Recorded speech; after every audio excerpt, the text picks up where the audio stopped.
par les hôpitaux et dans les laboratoires. Merci Caroline. L'autre sujet d'inquiétude, ça concerne la question des médicaments. Édouard Philippe a admis hier qu'il existait bien des tensions dans le réapprovisionnement. Alors doit-on craindre une pénurie? Regardez ce reportage de Maxime Lichtevoet, Antoine Lard et Nicolas Potier.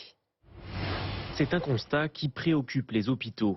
Avec l'intensification des admissions en réanimation et des cas graves de Covid-19, certains stocks de médicaments s'amenuisent. C'est principalement les curares.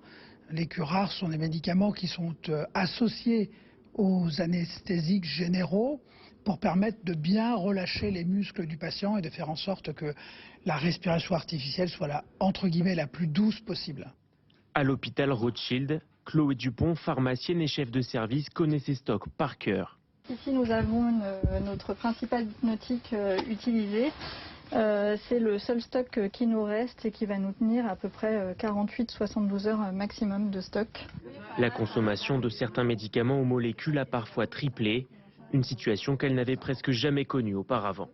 C'est angoissant parce qu'on est vraiment en flux tendu au quotidien. Donc on passe nos journées à appeler les fournisseurs pour savoir si on va être livré.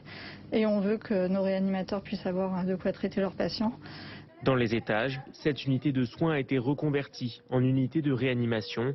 Ces armoires informatisées permettent de connaître les besoins en temps réel. Habituellement, cette armoire, elle est remplie intégralement 2 fois par semaine.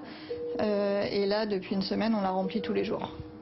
Parce qu'elle se vide Elle se vide en continu. Des soignants inquiets mais qui ne cèdent pas à la panique. Leurs stocks ne sont pas vides et des alternatives restent possibles, comme utiliser d'autres molécules ou faire des économies en dosant certains médicaments de manière plus fine, au cas par cas. Toujours